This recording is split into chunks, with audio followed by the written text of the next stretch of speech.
Republican Congresswoman Marjorie Taylor Greene has been incredibly vocal in her acknowledgement that inflation and affordability are still massive issues here in the United States and that the Trump administration has failed to tackle these issues at all.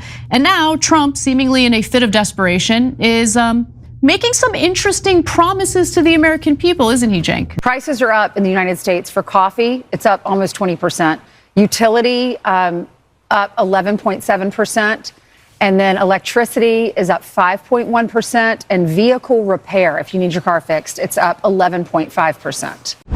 Africa just delivered a geopolitical shockwave that Washington never expected. For decades, African resources moved through a familiar pattern. Foreign companies, especially from the United States, positioned themselves as the trusted middlemen, controlling trade routes, processing rights, and supply chains. They decided the prices, they controlled the contracts, they took the biggest share of the profits, while Africa got the leftovers, but not anymore. In a bold strategic move, African nations have cut the middleman out, completely declaring that African resources will now be processed, managed, and exported by Africa for African benefit. And that single decision has just cost U.S. companies another billion-dollar contract, sending shockwaves across global markets. This isn't just business. This is geopolitics. This is Africa rewriting the balance of power. Washington is scrambling. Analysts are confused. Investors are panicking. Because for the first time in modern history, Africa is not negotiating from weakness, it's negotiating from strength. With new partners, new technology, and new political alliances, the continent is positioning itself as a globally independent economic force. And behind the headlines, a deeper question emerges. If Africa no longer needs the United States as the middleman, what happens to America's influence on the continent? Tonight, we dive into the strategy, the numbers, the global reaction, and why this decision marks one of the most important geopolitical shifts in Africa's modern history. Africa has entered a new era, an era where it no longer accepts being the pathway through which global powers enrich themselves. For decades, Africa played the role of the middleman's marketplace, a place where resources were extracted cheaply, processed elsewhere, and sold back at premium prices. The United States benefited heavily from this global structure. American corporations built entire supply chains around Africa's raw materials while keeping the real profits outside the continent. But today, a new narrative is emerging, bold, unapologetic, and deeply strategic. African nations are cutting out the middlemen, reclaiming their value chains, and refusing deals that leave them with the crumbs.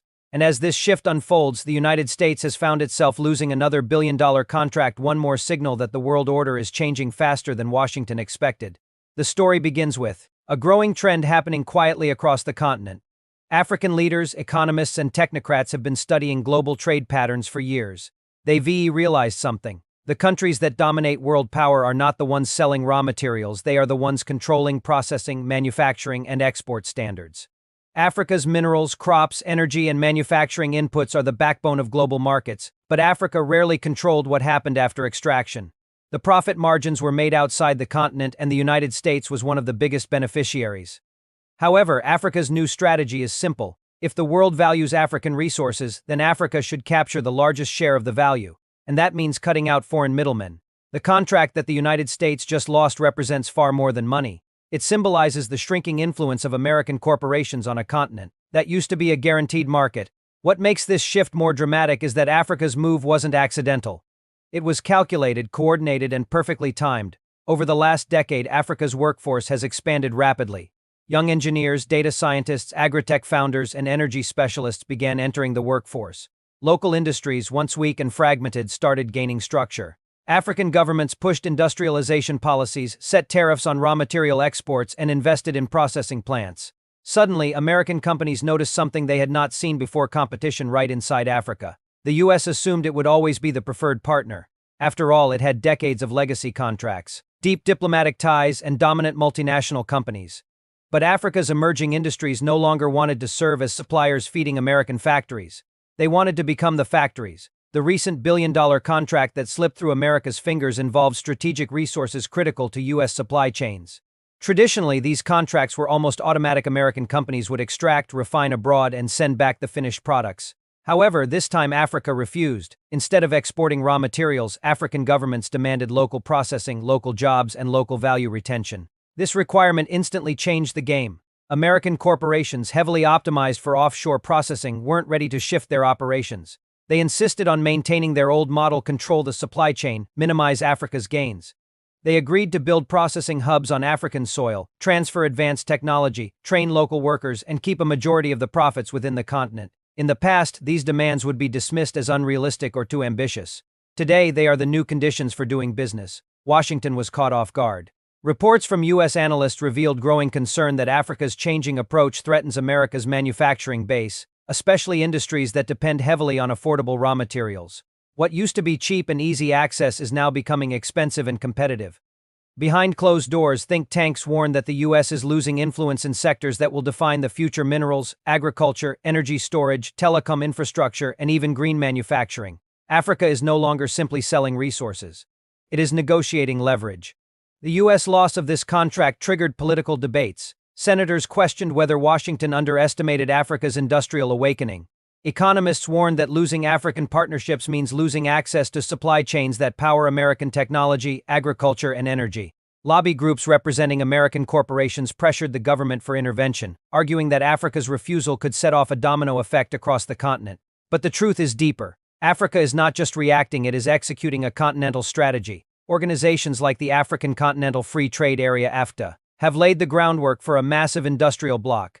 African nations are tightening trade rules, harmonizing tariffs, and making it harder for foreign companies to exploit loopholes. Local entrepreneurs are receiving funding. Governments are adopting value addition laws that force mining, agriculture, and energy investments to process raw materials locally. Tax incentives reward companies that build factories on African soil. As these policies tighten, foreign middlemen find themselves being squeezed out. American companies that once enjoyed preferential access are now competing with rising African firms and losing. The U.S. can no longer rely on old geopolitical assumptions. Africa is not only choosing new partners but also choosing itself. Critics in Washington argue that this shift could destabilize U.S. industries dependent on African resources.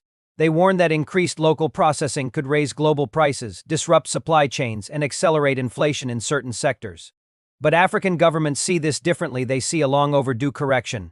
For decades, the continent subsidized foreign prosperity. Now it is building its own. The geopolitical implications are massive. First, Africa is reducing its dependency on Western economies. Second, new alliances are emerging with partners who respect Africa's industrial goals. Third, the U.S. risks losing long-term strategic access to sectors that are becoming essential to global power competition. The contract loss also damaged U.S.-Africa diplomatic relations. African leaders are tired of being lectured about free markets by countries that themselves use subsidies, sanctions, and trade protections to preserve national advantage. Africa sees the hypocrisy and it has started acting accordingly. Meanwhile, local populations feel empowered. Across the continent, young people are celebrating the bold moves of their governments, seeing them as steps toward economic freedom. Social media is filled with commentary praising Africa's ability to dictate terms instead of accepting them. There is a growing sense of continental pride. Africa is no longer begging for partnerships. It is choosing them. Inside Africa's industrial hubs, factories are buzzing. New processing plants are being built at record speed. Technology transfer agreements are creating new generations of African specialists. In many ways, Africa is building exactly what Southeast Asia built decades ago: a foundation for high-growth manufacturing and export power. American corporations, however, are struggling to adjust. Their business model relied on Africa not having the capability to resist. Now that Africa does, the U.S. is learning the same lesson Europe learned with Asia. Once a region decides to industrialize, no global power can stop it. This contract loss is not isolated, it is part of a trend.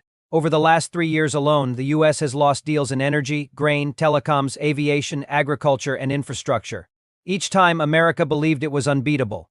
Each time, Africa proved otherwise. The political narrative in Africa has also changed. Leaders now speak confidently about value retention, national sovereignty, and economic independence.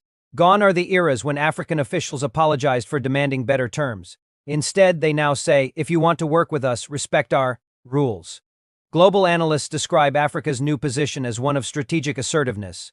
For the first time in decades, the continent is shaping world politics instead of reacting to it. This shift is sending waves through Washington, Brussels, and other Western capitals.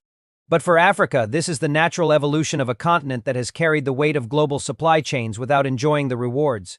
As the U.S. scrambles to understand what went wrong, Africa moves forward with confidence. The message is clear: the era of middlemen exploiting African value is over. A new chapter has begun, one where Africa owns its resources, controls its contracts, and shapes its future.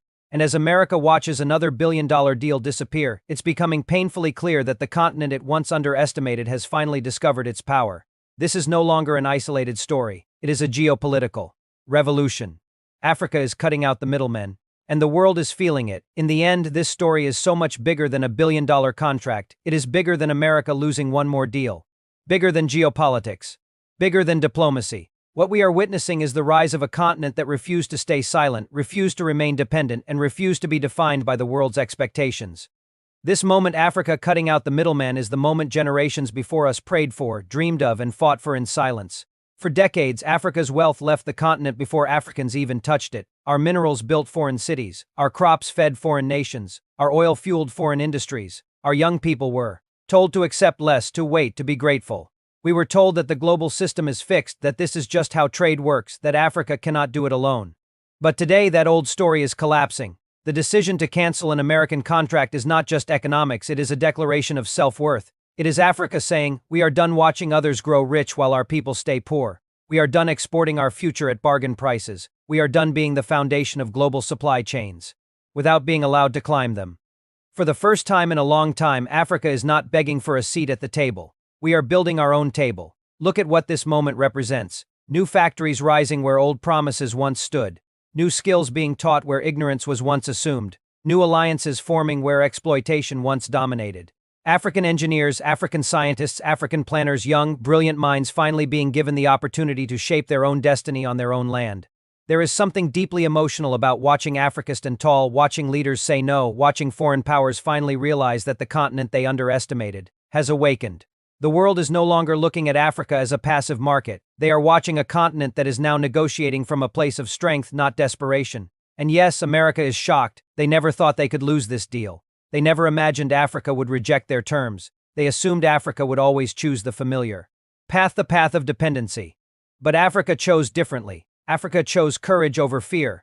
Africa chose sovereignty over comfort. Africa chose long-term growth over short-term relief. This is not just a business decision, this is psychological liberation. It is a message to every young African out there who has ever been told they are from a continent that must rely on others. Your continent is rising. Your future is shifting, and you are part of a generation rewriting the rules of global power. For every farmer who watched their harvest undervalued. For every miner who dug wealth they never benefited from. For every youth who was told opportunities only exist abroad. This new Africa is your victory. Because cutting out the middleman means cutting out decades of economic suffocation.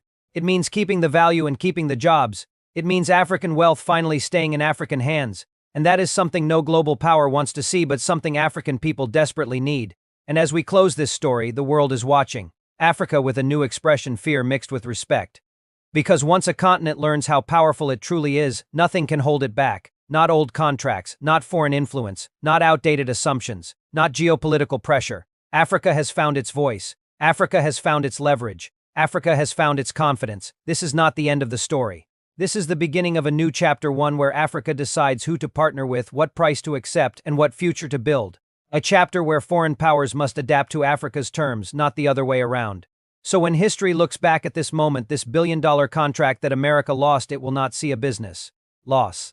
It will see a turning point. It will see the moment Africa finally said, our wealth is ours. Our value is ours. Our future is ours. And from today onward, no one, not even the world's strongest superpowers, can take that away.